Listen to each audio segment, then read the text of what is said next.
প্রিয় দর্শক, আজকে আপনাদের যে এক্সারসাইজ দেখাবো সেই এক্সারসাইজটা হচ্ছে অত্যন্ত ভ্যালুবল এক্সারসাইজ, অত্যন্ত গুরুত্বপূর্ণ এক্সারসাইজ। এই এক্সারসাইজ করে আপনি কি পাবেন? প্রতিটি ঘরে ঘরে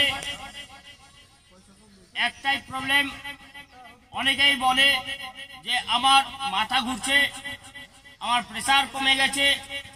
এই লো ব্লাড প্রেসারটাকে কিভাবে কন্ট্রোল করবেন? এই লো ব্লাড প্রেসারটাকে কন্ট্রোল করার জন্য আজকে আপনাদের একটা দারুণ টেকনিক, দারুণ এক্সারসাইজ দেখাবো। এই এক্সারসাইজ আপনারা প্রতিদিন যদি করতে পারেন তাহলে আপনি যদি 100 বছরও বাঁচেন, আপনি যদি 100 বছরও বাঁচেন, গ্যারেন্টি দিচ্ছি, গ্যারেন্টি সহকারে বলছি, আপনি আপনার লো ব্লাড প্রেসার থেকে আপনি আস্তে আস্তে রিলিফ পেয়ে যাবেন। তাহলে চলুন বন্ধু, কিভাবে এই লো ব্লাড প্রেসার থেকে আপনি লো ব্লাড প্রেসারকে কিভাবে নিয়ন্ত্রণ করবেন, লো ব্লাড প্রেসার থেকে আপনি কিভাবে মুক্তি পাবেন। তাহলে আমাদের এই বিধাতা সুন্দর একটি নাক দিয়েছেন। এই নাকের দুই সাইডে দুটি ছিদ্র রয়েছে। একটি ছিদ্র, ডান দিকের ছিদ্রকে বলে সূর্যসারান, বাম দিকের ছিদ্রটাকে বলে চন্দ্রসারান। তাহলে আমার এই ডান দিকের নাকের ছিদ্র দিয়ে যে হাওয়া বেরোয় সেটা গরম হাওয়া, এবং বাম দিকের ছিদ্র দিয়ে যে হাওয়াটা বেরোয় সেটা ঠান্ডা হাওয়া। তাহলে আমার লো ব্লাড প্রেসার হচ্ছে আমার ঠান্ডা শীতল।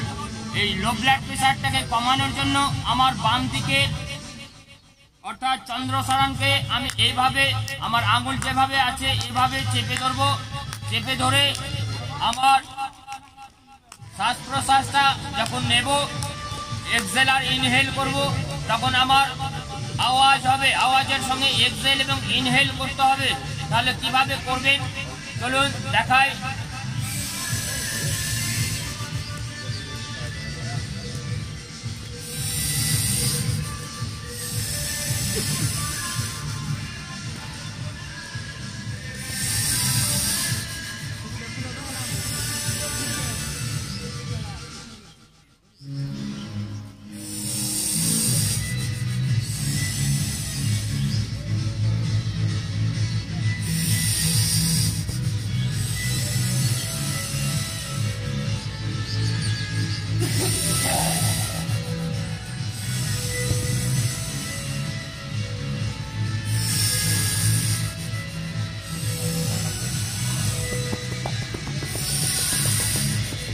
এভাবে যদি আমরা 7 থেকে 10 মিনিট কোনো নির্জন জায়গায় গিয়ে আমরা এই এক্সারসাইজটা করে নিতে পারি, তাহলে আমার 100% আপনি লো ব্লাড প্রেসার থেকে আস্তে আস্তে রিলিফ পেয়ে যাবেন।